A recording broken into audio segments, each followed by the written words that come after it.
Vision Zero is a 5-year road safety program with the ambitious aim of reducing serious injuries and fatalities, in particular to cyclists and pedestrians on our streets, to zero. It's a 5-year program, and it has been in place in many other jurisdictions around the world for years, including New York City. Toronto announced the program back in 2016, and while it didn't officially launch until the beginning of 2017, over the last 20 months, critics say not a lot has been accomplished. In fact, they say the situation is getting worse, not better. Every 3.5 hours, a person driving a car hits a person walking in Toronto. And every 7.5 hours, a person driving hits a person riding a bicycle. This is totally unacceptable and it's uncivilized, and Mayor Tory and this administration have done practically nothing to make the city safer for everyone. Gil Penalosa is basing those numbers on all collisions reported to police, not just injuries or fatalities. He created the group 880 Cities, meaning all streets should be safe if you're 8 years old or 80. He says the city is paying lip service to Vision Zero.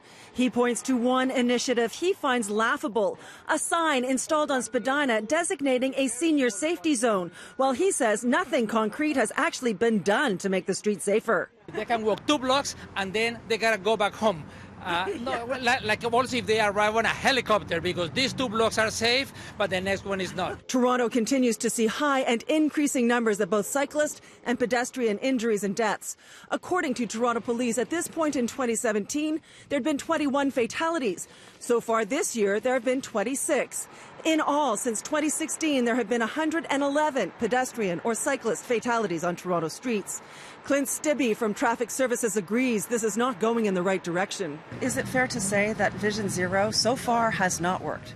Vision Zero has a challenge ahead of it, but it is attainable provided we get the support from the community. And everybody says, what are the police doing? We can manage a small portion of it. We can enforce the laws where possible, but the time it takes for us to stop one person, 2 others or 3 others or even more could commit the offense. Gil Penalosa doesn't buy it. I do think that the police is doing practically nothing. The police are saying, this is not part of me, it's not up to me. Of course it's up to them. They need to enforce it. New York City implemented Vision Zero in 2014 and have been very pleased with its success. The transportation commissioner from that city is in town for a symposium to discuss Vision Zero. Polly Trottenberg was on BT this morning and agrees enforcement has been a big part of it.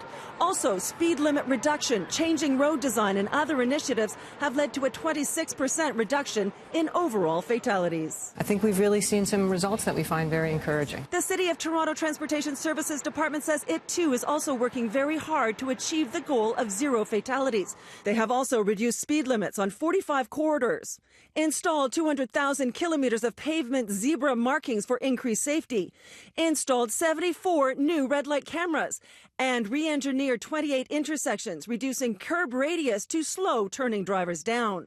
A spokesperson says it's too soon to make comparisons to places like New York. We have looked to other jurisdictions like New York.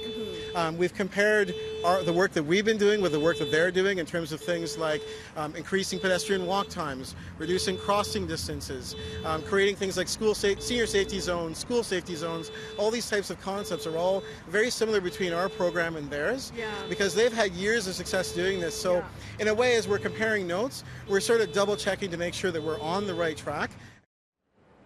Roger Brown insists that the political will to make this program work is there. He cites a recent infusion of $22 million by the city into Vision Zero. That brings the total budget to $108 million, which he says will go a long way to accelerating the program and achieving its goals.